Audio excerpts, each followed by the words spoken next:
Hello everyone and welcome. We have now passed our review time, so now we're on lesson 121, which is going deeper into the course. We are now 4 months in, as we're on the 1st of May today, so we've done 4 months already. We're really, jumping into this, so 1/3 of the way through this wonderful course.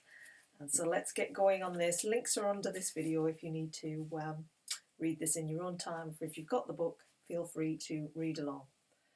Okay, so forgiveness is the key to happiness. Forgiveness is the key to happiness. Here is the answer to your search for peace. Here is the key to meaning in a world that seems to make no sense. Here is the way to safety in apparent dangers that appear to threaten you at every turn and bring uncertainty to all your hopes of ever finding quietness and peace. Here are all questions answered. Here the end of all uncertainty ensured at last. The unforgiving mind is full of fear and offers love no room to be itself, no place where it can spread its wings in peace and soar above the turmoil of the world. The unforgiving mind is sad without the hope of respite and release from pain. It suffers and abides in misery, peering about in darkness, seeing not, yet certain of the danger lurking there.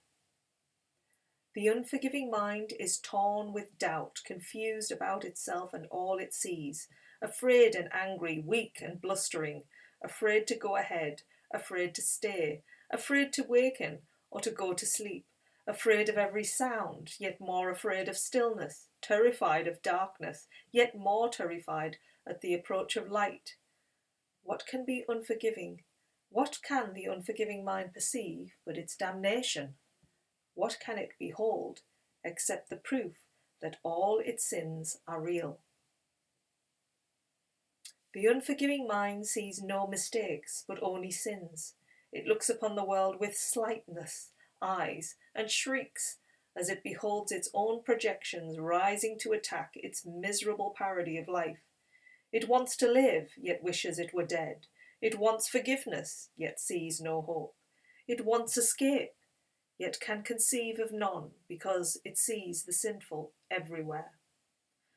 The unforgiving mind is in despair without the prospect of a future which can offer anything but more despair. Yet it regards its judgments of the world as irreversible and does not see it has condemned itself to this despair. It thinks it cannot change, for what it sees bears witness that its judgment is correct. It does not ask because it thinks it knows. It does not question, certain it is right. Forgiveness is acquired. It is not inherent in the mind, which cannot sin. A sin is an idea you taught yourself. Forgiveness must be learned by you as well, but from a teacher other than yourself, who represents the other self in you. Through him, you learn how to forgive the self you think you made and let it disappear. Thus you return your mind as one to him, who is yourself and who can never sin. Each unforgiving mind presents you with an opportunity to teach your own how to forgive itself.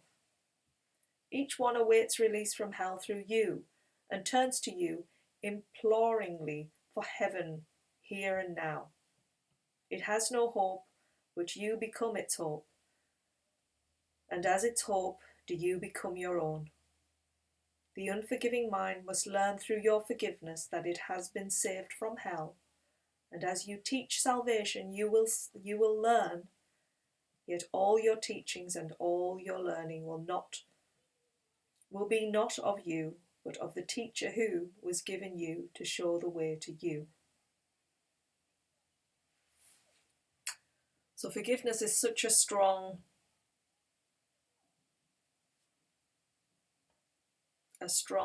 changing of the mind to a way it doesn't think right now.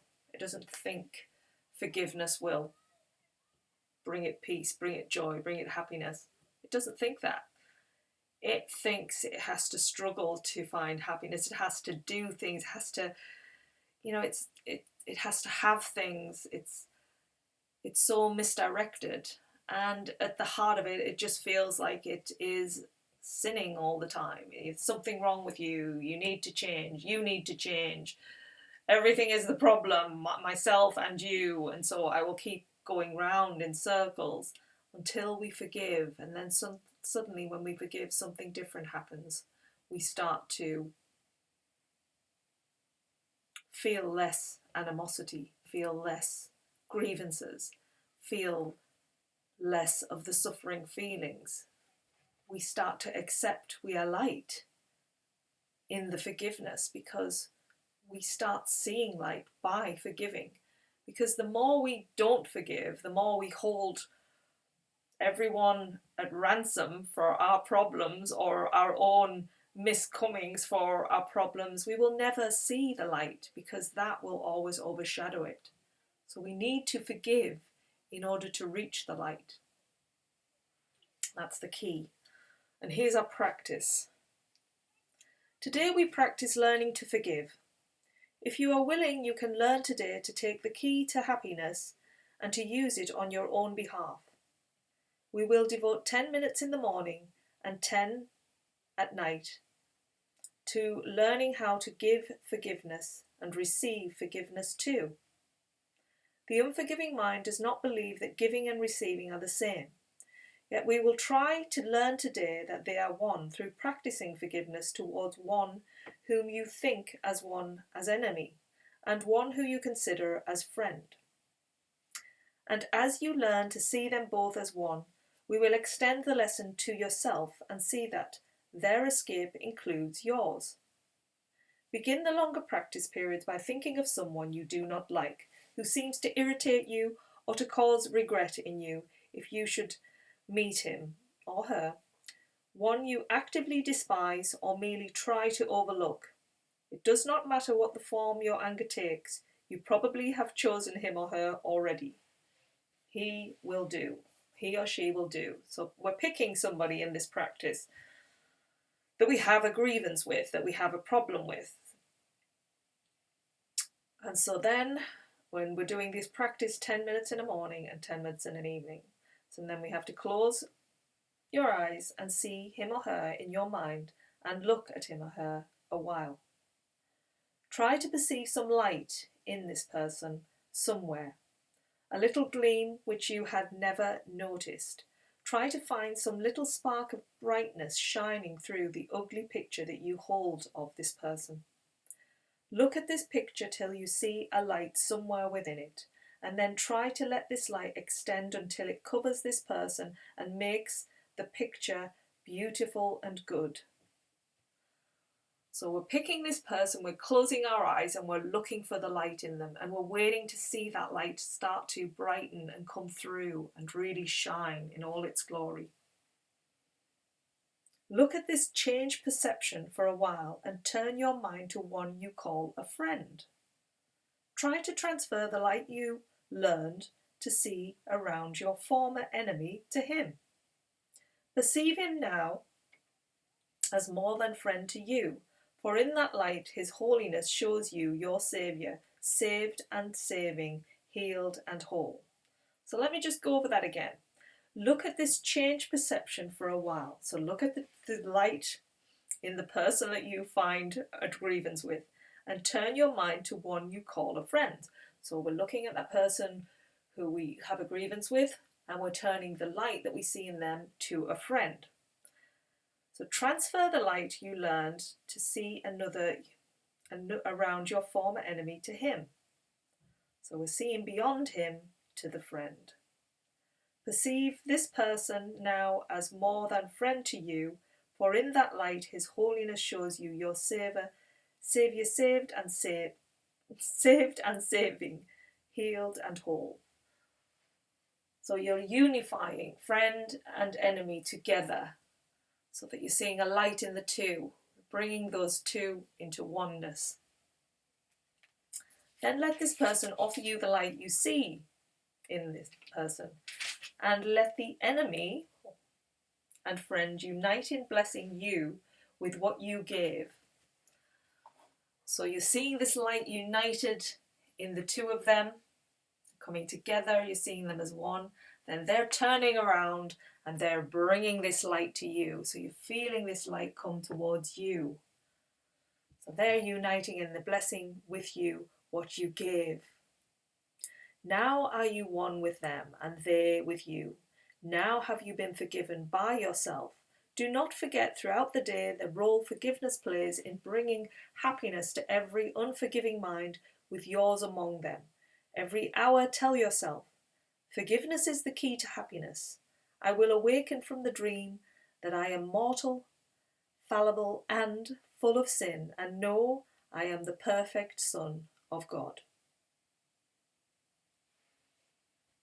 So that is our wonderful lesson today, and what a beautiful practice to do. So do that on the morning for 10 minutes, and then on the evening for 10 minutes as you sleep, and then throughout the day remind yourself how this forgivingness is really releasing you from all this pain.